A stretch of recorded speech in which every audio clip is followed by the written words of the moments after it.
ঠিক তখন বাংলাদেশের যে ইচ্ছা, বাংলাদেশের যে বাসনা, বাংলাদেশের যে যুক্তি ছিল যে ওয়ার্ল্ড কাপটা টিম টাইগার্স খেলবে শ্রীলঙ্কার মাটিতে, ডেফিনেটলি কলম্বোতে অথবা ক্যান্ডিতে, সেই ইচ্ছা পূরণ হয়নি। একই সাথে একই সময়ে যে ঘটনাটা ঘটেছে, যে ঘটনা আনুষ্ঠানিকভাবে প্রচারের অপেক্ষায়, ঘোষিত হবার অপেক্ষায়, সেটা বাংলাদেশের জন্য আসলে কতটুকু লাভ বয়ে আনলো।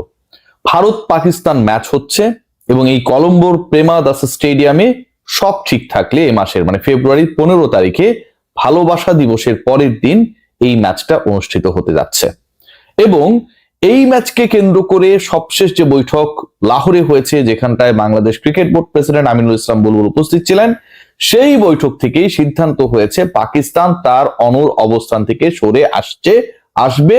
আইসিসি সেই গ্রিন সিগন্যাল পেয়েছে, বিসিসিআই তারা স্বস্তির নিঃশ্বাস ফেলেছে এবং একই সাথে ভারত পাকিস্তান ম্যাচ নিয়ে আনুষ্ঠানিক ঘোষণার দিনক্ষণের মোটামুটি ফাইনাল হয়ে গেছে।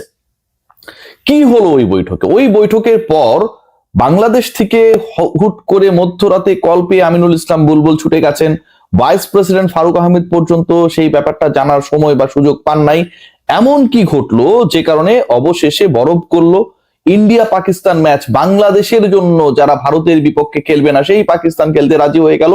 এবং আমিনুল ইসলাম বুলবুলকেই বা যেই দলটা বা যেই দেশের প্রেসিডেন্ট সেই বোর্ড মিটিং এ মানে স্পেশাল মিটিং এ অংশগ্রহণ করলেন, সেই দল মানে তার দলই তো খেলছে না, তিনিই বা কি করলেন? 3টা শর্ত দেওয়া হয়েছিল আইসিসির কাছে এবং সেই শর্তগুলো মেনে ফাইনালি ইন্ডিয়া পাকিস্তান ম্যাচে পাকিস্তান খেলার ব্যাপারে ইতিবাচক সাড়া দিয়েছে। শর্ত 3টা, একটা প্রথম শর্ত সেটা হচ্ছে যে যেই ম্যাচটা হবার কথা ছিল 15 তারিখে সেই ম্যাচ হচ্ছে কারণ বাংলাদেশকে আইসিসি ক্ষতিপূরণ দেবে, এরকম একটা আশ্বাস পাওয়া গেছে বা এরকম একটা আশ্বাস চাওয়া হয়েছে পিসিবি এবং বিসিবির পক্ষ থেকে। সেকেন্ড পয়েন্ট সেটা হচ্ছে বাংলাদেশের যে পার্টিসিপেশন মানি, মানে বাংলাদেশ যদি অংশগ্রহণ করতো এই বিশ্বকাপটা, আমরা যখন এখানটায় কভার করছি, ঠিক যখন আমরা বাংলাদেশের খেলায় কভার করতাম আপনারা অপেক্ষা করতেন আপডেটস গুলোর জন্য, বাংলাদেশ জিতলে আমরা তালি দিতাম, বাংলাদেশ খারাপ করলে আমরা হতাশ হতাম। সেই বাংলাদেশ অংশগ্রহণ করলে যে পার্টিসিপেশন মানিটা পেত, সেই মানি বাংলাদেশকে দিতে হবে। বাংলাদেশ যদি কথার কথা 30 কোটি টাকা পেত, 50 কোটি 100 কোটি টাকা পেত, সেই অর্থটা, সেই লাভের অংশ বা পার্টিসিপেশন মানে অংশগ্রহণ ফি বাংলাদেশ বা বিসিবি কে দিতে হবে।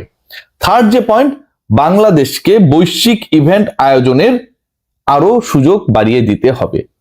এই যে শর্ত, এই যে আলোচনা এবং এই 3টা শর্তে ফাইনালি আইসিসি, বিসিসিআই এখানে একটা বড় ফ্যাক্টর, আইসিসি কে তারাই চালায়, পিসিবি এবং বিসিবি একমত হয়েছে যে এই 3টা শর্ত যদি আইসিসি বা বিসিসিআই বা তারা যারা আসলে এটাকে কন্ট্রোল করে তারা মেনে নেয়, তাহলে বাংলাদেশের খেলা নিয়ে কোনো মানে ভারতের বিপক্ষে পাকিস্তানের খেলা নিয়ে কোনো ধরনের আপত্তি থাকবে না এবং এই দাবিটা মেনে নেওয়া হয়েছে। এই দাবি মেনে বাংলাদেশের লাভটা কি হলো? বাংলাদেশ দলের কখনো, বাংলাদেশের সমর্থকদের কখনো, বাংলাদেশি ক্রিকেটারদের কখনো এই প্রত্যাশা বা এই আশা কি ছিল যে বাংলাদেশ দল অংশগ্রহণ না করলে তারা যদি পার্টিসিপেশন মানি দিয়ে দেয় তাহলে আমরা খুশি হয়ে গেলাম, বাংলাদেশকে বিশ্বকাপে খেলতে দেওয়া হবে না, বিনিময়ে বাংলাদেশকে 100 কোটি টাকা দিয়ে দেওয়া হলো, বিশ্বকাপে খেললে বাংলাদেশ যেই অর্থটা ধরেন পাইতো সেই অর্থ বাংলাদেশ ক্রিকেট বোর্ডকে দিয়ে দেওয়া হলো, বাংলাদেশের আর কোনো দুঃখ কষ্ট থাকবে না। এটা কি আমাদের কখনো প্রত্যাশা ছিল?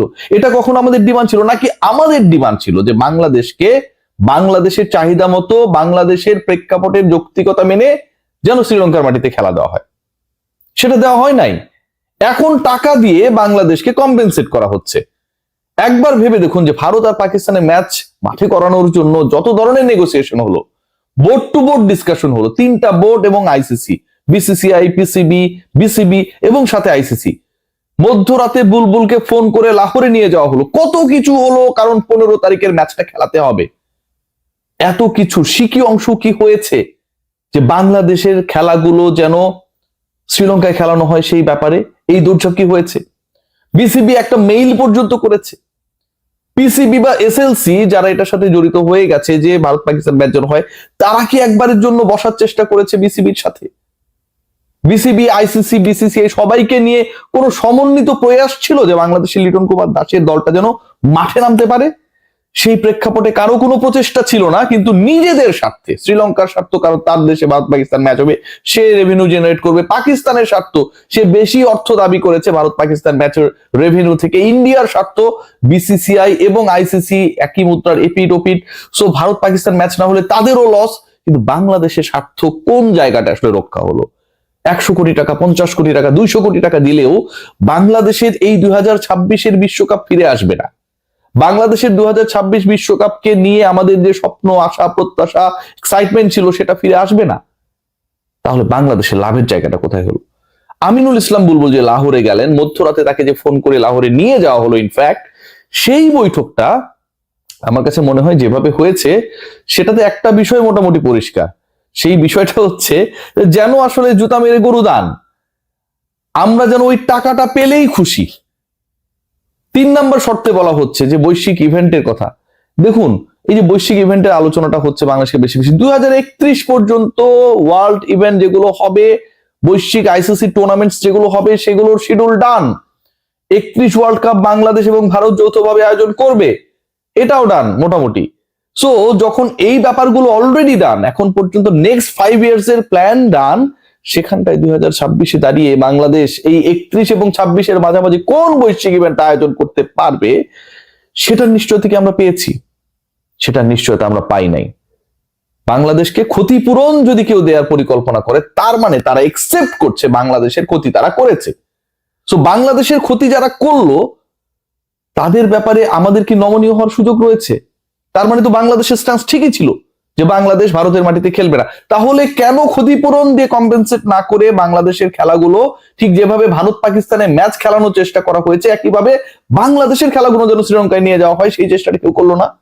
সেই চেষ্টা এসএলসি করলো না, সেই চেষ্টা বিসিসিআই করলো না, আইসিসি করলো না, পিসিবিও মধ্যস্থতাকারী হিসেবে সফল হতে পারলো না। সো আমার কাছে মনে হয় it's a very sad day for our cricket. End of the day সবাই সবার স্বার্থটুকু বুঝে নিল। ভারত পাকিস্তানে ম্যাচ হবে, শ্রীলঙ্কায় ম্যাচ হবে, স্কটল্যান্ড ঢুকে গেল, রেভিনিউ শেয়ারিং এ পাকিস্তান আগের থেকে বেশি বেনিফিটেড হবে। বাংলাদেশকে ডেকে মিটিং করে কিছু টাকা ধরিয়ে দেয়া, অথবা স্যাংশন আসবে না, শাস্তি আসবে না, এই আশ্বাস দেয়া ছাড়া বাংলাদেশ ক্রিকেট বোর্ডের প্রাপ্তির জায়গাটা জিরো।